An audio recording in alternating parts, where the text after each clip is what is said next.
Drago mi je da ste za ovaj vaš prikaz izabrali doktora Karadžu, poznato ime našeg rukometaškog sporta, kirurga i člana ekipe za torakalnu kirurgiju naše kliničke bolnice. Sport, a napose vrhunski sport kao atribut mladosti, ograničen je na izvjesno doba života.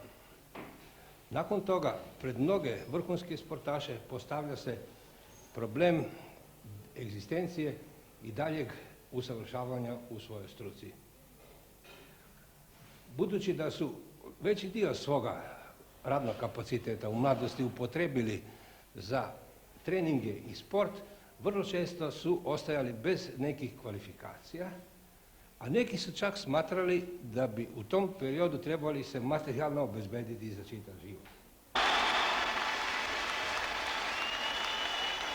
Svi epiteti na temu doktora Jerka Karadže su rečeni, napisani, tu se zaista više ništa novoga ne može dodati. Međutim, ja bi se sjetio kad je u pitanju jedan takav velikan kao što je doktor Jerko Karadža unazad jedno 15 godina. U ono vrijeme rukomet bio je razvijen u većim sredinama, Beograd, Zagreb, Sarajevo, Banja Luka i Bjelovar. Dotle u ostalim mjestima naše zemlje o rukometu jedva da se nešto znalo. Mogu vam sa sigurnošću reći jedno, za rukomet se u mnogim krajevima nije znalo, ali za ime Jerko Karadža znalo se sasvim sigurno. On je bio u stvari sinonim rukometnog sporta i on je to i danas ostao, međutim, kao što to uvijek u sportu biva, slava brzo prolazi, ostaju nove generacije, međutim, Jerko je jedan i sumnjam da će se brzo tako neko ponoviti njemu sličan. Ja sam bio uvijek ambiciozan, međutim, s obzirom da je Jerko bio taj veliki uzor i da je on uveo niz novina u igri pivotne kao šrauba, ubacivanje s krila, let kroz vazduh taj i tako dalje, tako da sam ja jedno po jedno kupio od njega i uvijek sam imao nešto novog da vidim i sigurno da nije sam daleko od onoga da kažem da nisam osmatrao neku obavezu da je neko teško breme da će njega naslijediti u ekipi, već me to samo guralo da još više napredujem i tako da onog dana kad on prestane da borac i dalje ima jednog dobrog i kvalitetnog pivotmana.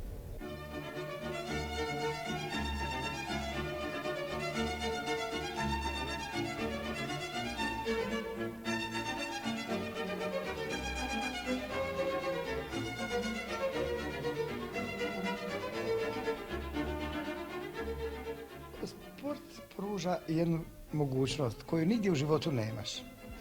A to je da se može kompletno od krajnjih do krajnjih snaga u tom momentu kompletno napregnuti, dati svu snagu od sebe, pokušati u tom momentu doživjeti jedno krajnje, da kažem, emocionalno i fizičko pražnjenje da bi nešto postigao. To u običnom životu praktički nema.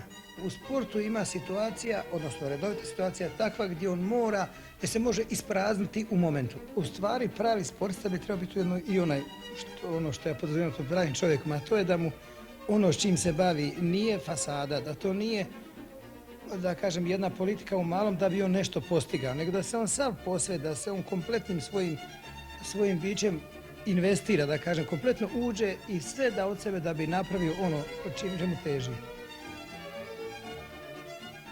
Sjećam se niz utakmica koje sam u ono vrijeme prije 15-ak godina prenosio kada je igrao Jerko Karadža. Ne samo da je mene oduševljavao kao komentatora i dao mi prilike da možda istaknem i neke svoje osobine, da naprosto poviknem, da me i on ponese. Ne samo mene, nego on je znao ponijeti cijelu momčad u trenucima možda koji su bili odlučni i kritični. Tim svojim stavom on je oduševljavao upravo gledaoce. Vidjelo se da on nije tu jedinka, jer rukomet je jedna momčadska igra. Prema tome, on je tu ispoljavao to svoje druželjublje, drugarstvo i osjetio je da se bez ostalih igrača, suigrača ne mogu postići veliki rezultati.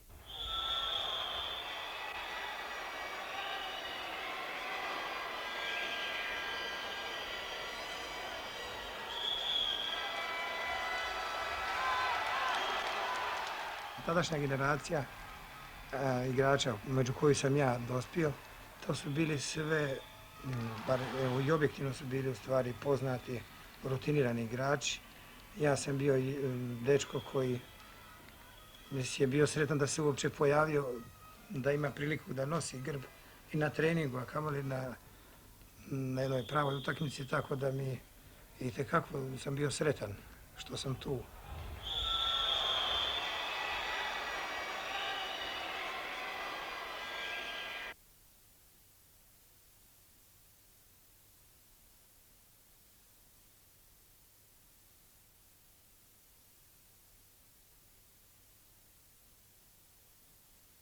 U stvari, kao što sam nekad, ili kao što smo nekad prije jedne važne utakmice izbjegavali da uveče ostanemo dugo, da nešto popijemo i tako dalje, nastojimo da se naspavamo, da budemo spremni za sutrašnji okršaj, tako i danas.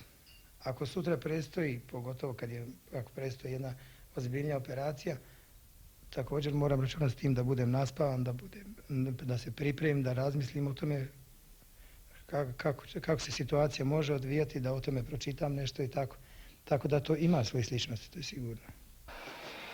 Jerolim Karadža je najstariji reprezentativac u našoj ekipi koja putuje u Švedsku. Do sada je odigrao 66 utakmica i učestvovao na 3 svjetska šampionata do sada, je tako? Ovo je 4. učešće na svjetskom šampionatu. Šta vi kao kapiten ekipe i najiskusniji, najstariji igrač mislite o plasmanu naše reprezentacije na šampionatu u Švedskoj? Obzirom da sam na 3 svjetska šampionata do sada učestvovao, htio bih da izvršim neko poređenje između ovoga i ostala 3 svjetska šampionata. Učestvovao sam na svim pripremama do sada kao i ovaj put i mogu reći da ni jedan puta nije bila atmosfera ekipe tako homogena, tako monolitni, nismo nikad bili kao što smo sad. Osim toga, posjedujemo ovaj put i izuzetan kvalitet.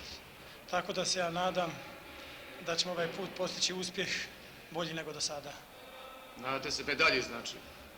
Pa ovaj put sam izuzetno optimist.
Ja sam kao svi ovi igrači iz ove sadašnje generacije počeo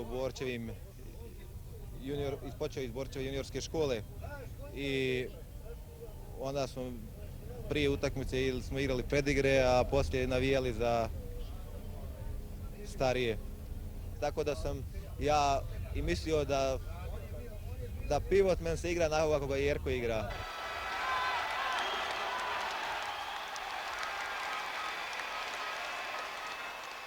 To bi ja mogao recimo na jednom kratkom primjeru objasniti. Igrali smo u Sarajevu sa Bosnom, ne znam kad je to bilo, nije to ni bitno. Oni su nas tako blokirali da nismo mogli ništa napraviti. U jednom momentu sam ja stajao na crti, Rodin je bio na krilu, išli smo loptom okolo po ne znam koji put jer nismo mogli probiti zonu.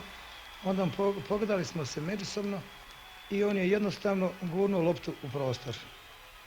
Razumjeli smo se tog momenta. On je ubacio loptu u golmanski prostor, ja se bacio na nju i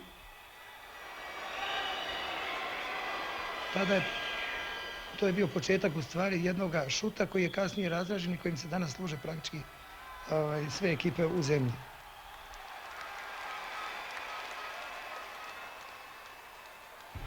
To je u stvari skok kroz golmanski prostor. To je potez pri kome lopta dolazi iz krila, a pivotmen se ubacuje kroz prostor i obično pada na rame, jako pada neposredno pred golmana i pritom sprovede loptu koja dolazi, sprovede u gol pored golmana. To je tako jedna od ovih... A ima li u tom letu kroz vazduh, ima li straha od povrede? Ne, to mi nikad nije palo na pamet, a mislim niti pop. Tada se u stvari koncentracija se svodi na to da se golman prevari, a ni u kom slučaju ne misli se na povredu. Čak mislim da ona jedva moguća, jer to je ipak rutinski pad, uvježban. Kada je riječ o vrhunskom sportu, onda smo znali često puta te sportaše, te naše asove pitati da li on može spojiti sa zadovoljstvom i recimo učenje ili svoj posao sa zadacima koji ga očekuju kao jednoga sportaša. Ja ne znam kako bi se ja danas našao, jer u stvari u ono doba, pa ja sam vrlo malo predavanja falio, vrlo malo ima predavanja koja sam izostao zbog sporta. Ono što bi izostao sa predavanja u doba aktivnog dijela, kad predavanja traju, to je bilo vremenski prilično kratko, tako da ja praktički nisam bio u tako nekoj velikoj dilemi predavanja odnosno studij ili sport. Međutim, s druge strane, onog momenta kad sam postao državni reprezentativac, onda su stvarno počeli u stvari problemi. Jer od nas se tražili stalno rezultati. Tražili su se prva mjesta, tražili su se medalje. Za takve rezultate potrebni su stalni treninzi, stalna odsustva od kuće, sa fakulteta, odnosno sa posla. Upravo ti sportaši, ti asovi su, eto, u niz navrata znali iskazati te svoje osobine i kasnije u svom životu.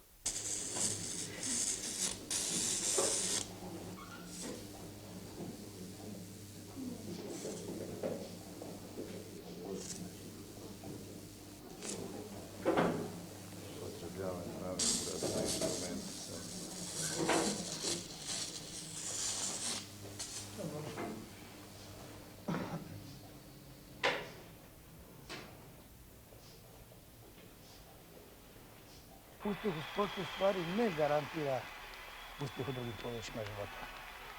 Mnogi sportisti su baš time zavedeni, tim uspjehom, tako da oni u stvari uživaju u toj svojoj slavi, u tom svom uspjehu i praktički dozvole da ih vrijeme pregazi. Jer raskidom sa sportom u stvari dolaze do jednu situaciju gdje u stvari ne znaju kud bi dalje. To ja obično kad poredim se recimo sa jednim gliserom na moru kome motor stane. On odjednom stane, pljusne po vodi i nema kud dalje.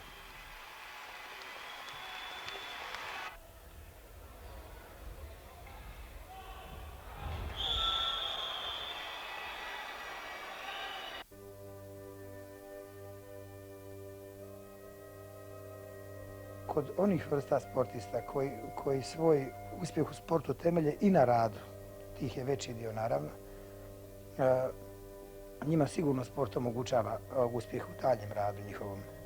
Naime, sport ima jako dobrih crta, jako dobrih karakteristika koje ga u stvari čine onim što on je i zbog čega se sport i propagira. Jer sportista kroz sport, kroz tu borbu za afirmaciju, kroz kolektivni život, kroz svoj rad, usavršava one ljudske vrline koje su poželjne. Govorim o pravom liku sportiste. Preko kriza mora proći, mora dijeliti sa svojom okolinom i dobro i zlo. Drugim riječima, on se socijalizira kompletno. Razvija u stvari one sve pozitivne ljudske osobine koje u stvari krase inače pozitivne osobe, da kažem. Jer ja mislim da mnoge ljude, naročito na početku njihovog posla, s jedne strane to možda i koristi, ali s druge strane borba za što bržom afirmacijom dovodi ih u takve konflikte koje mu praktički onemogućavaju napredak. Što kod sportiste nije slučaj. Kod onog sportiste koji zna što je afirmacija, koji je prošao tu borbu za opstanak, koji zna što je društvo, kako to, taj zakonitosti po kojima ide ti međusobni ljudski odnosi.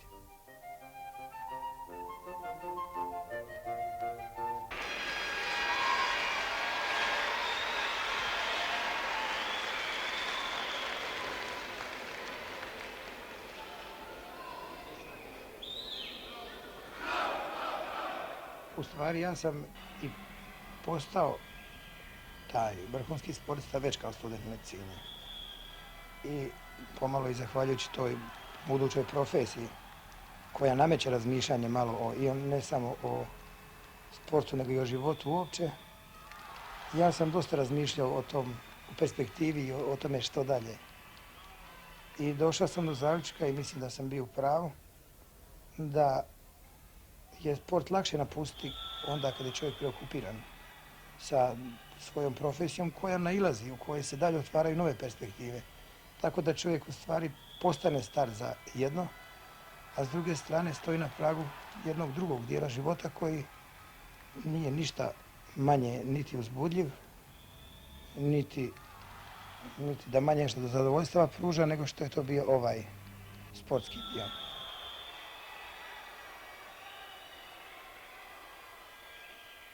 Kroz sport se čovjek navikne da s vlastitim doprinosom postigne kolektivan uspjeh. On je član jednog tima, jedne ekipe i uspjeh te ekipe je i njegov uspjeh. Praktički je ista situacija i u kirurgiji. Jer kirurgija nije posao koji može čovjek sam raditi. Zbog toga je upravo primjer doktora Karadže karakterističan i za pohvalu. On je uporedno sa rukometom završio redovito medicinske studije, specijalizaciju kirurgije i stekao zavidni renome kirurga u svome mjestu Banja Luci. On je prije par godina došao u našu ekipu torakalne kirurgije u želji da se posveti jednoj užoj struci, kao što je to kirurgija pluća i grudnih organa. U tome je on do sada pokazao veliki radni elan, njegova ličnost, čovjeka vedrog duha, dobrog radnika i talentiranog kirurga već dolazi do izražaja i za očekivati je da će Karadža, nasuprot onima koji su zapali u anonimnost, u perspektivi postati poznato ime i u svojoj struci.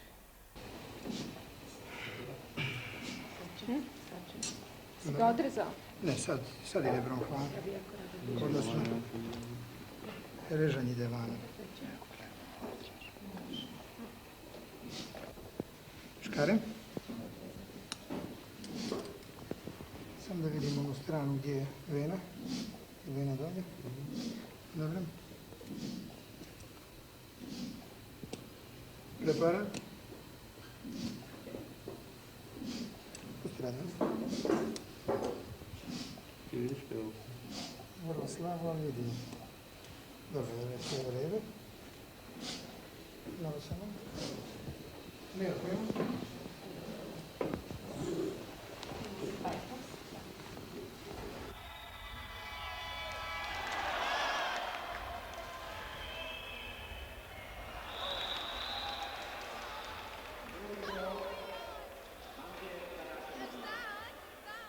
Praktički se život sastoji od toga da čovjek uvijek za nešto izlazi iz jedne faze, ulazi u drugu. Ja sam u borcu bio rutiner, u reprezentaciji sam bio novi, perspektivan. Onda sam napustio rukomet, u život sam zašao u profesiju kao mlad. Onda naša je profesija takova da smo mi praktički cijeli život negdje na početku, a onog momenta kad nismo više na početku, onda smo stari. I tako redom onog momenta kad postane rutiner, to je posljednjem zašto se odlučio, obično je već u toj dobi života kad više nema, može biti jedino mlad penzioner. Tvoja biografija je sportaš i onda dalje prelaziš šta posleš? Kasnije ljekar, jel? I tako. Misliš slično kao i Jerko, jel? Pa sigurno da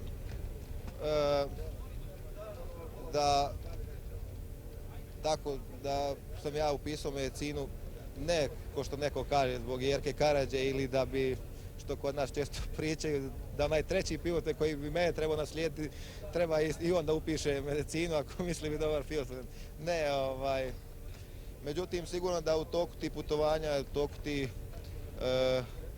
razgovora s Jerkom i privatni i tako dalje, da je ipak on utjecao na mene u smislu shvatanja nekih stvari u svom pozivu, jel?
Pa sigurno da, iako ja uvijek spominjem da u sportu je on ostao moj prvi i jedini uzor i idol, tako dok sam došao prvi puta i u bolnicu u Banja Luci gdje je Jerko radio već dugi niz godina kao hirurg, da je on isto ostavio jedan snažan utisak na mene i da mi je sigurno u neku ruku i postao i u tom mom pozivu životnom ostao kao uzor.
Sad, pa ne putujem ja sad tako često kao što sam nekad putovao. Sad putujem izuzetno, a i to je vezano za ovaj stari hobi, naravno, rukomet.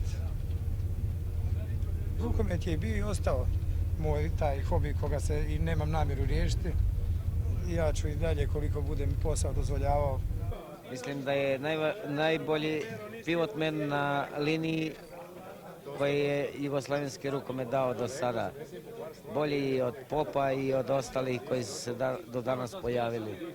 Mislim da je to legenda jugoslavenskog rukometa. Da je to dovoljno rečeno, da je jedan od naših najboljih rukometaša koje je Jugoslavija imala. Pa kad me pitate o njemu, ja mogu samo reći sve naj i nešto izvanredno. Mislim da je to daleko naš najbolji rukometaš i ne samo naš, nego svjetski. A osim toga jedna velika sportska ličnost, ali ličnost i u privatnom životu. I prema tome jedan kompletan čovjek i ono što je postigao u sportskom polju, a vjerujem sad da to radi na polju medicine, odnosno na svom pozivu liječnika, mislim da je samo zaokružio ono što na neki način svak želi od nas u životu. I ja mu želim samo da tako nastavi kad je bio sa mnom, da tako nastavi i u onom privatnom životu, da se pokaže kao pravi sportaš u smislu liječenja oni kojima treba zdravlja, kojima treba pomoć, jedno liječenje i tako dalje. Pravu sliku, pravom čovjeku. Po Jerku samo kao jednom izvanrednom prijatelju, čovjeku i ništa drugo. Za mene je Jerko najbolji igrač koji je uopće u Jugoslaviji bio u rukometu.